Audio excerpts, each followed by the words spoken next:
Good morning. Hello. How's it going? Good. How are you? It sounded really good for first thing in the morning, so thanks for doing that.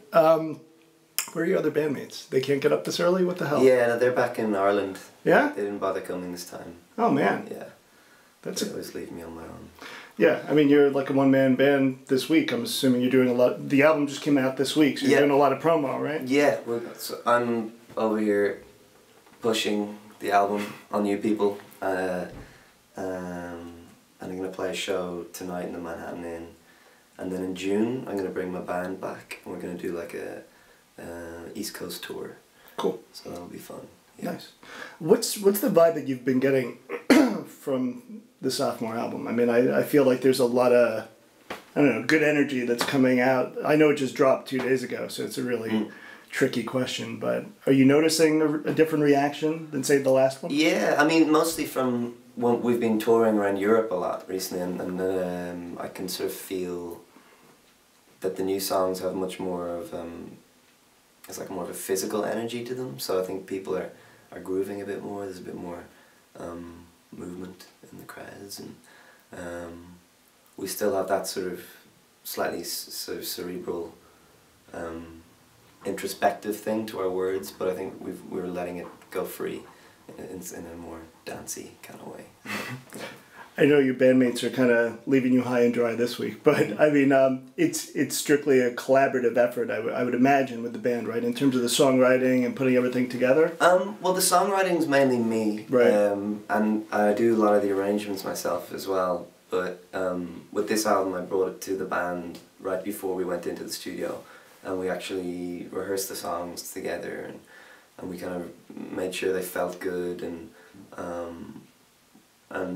Conor, the keyboard player, he does string arrangements and he can orchestrate things, so that was pretty amazing to see stuff put on top of my songs which changed the whole, general vibe of them, really.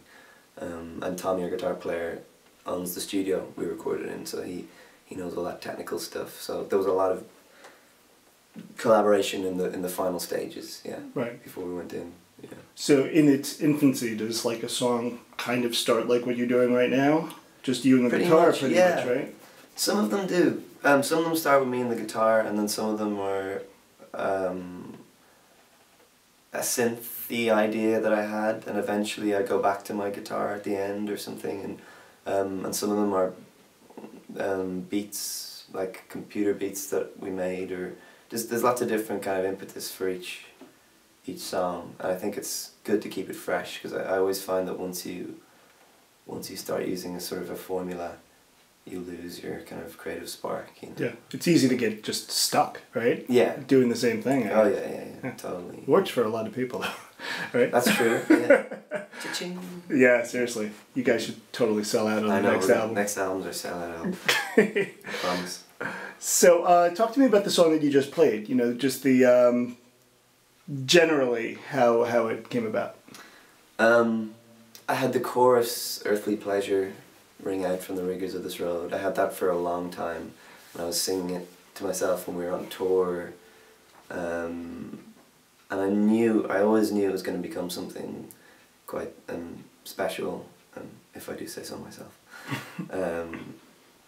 But I didn't really know how to put it into a song, so I was basically just singing the chorus for like a year and a half, and then I just sat down and thought, you know what, if I don't do this now, I'll never do it, Yeah. So I kind of thought, why would the character be singing such uplifting words?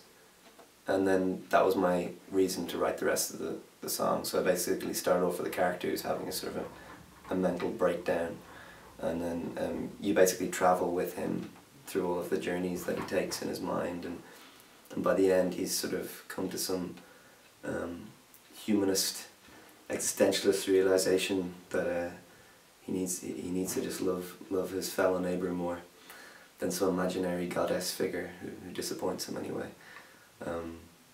So yeah, it's an uplifting kind of time travelling, shape shifting narrative.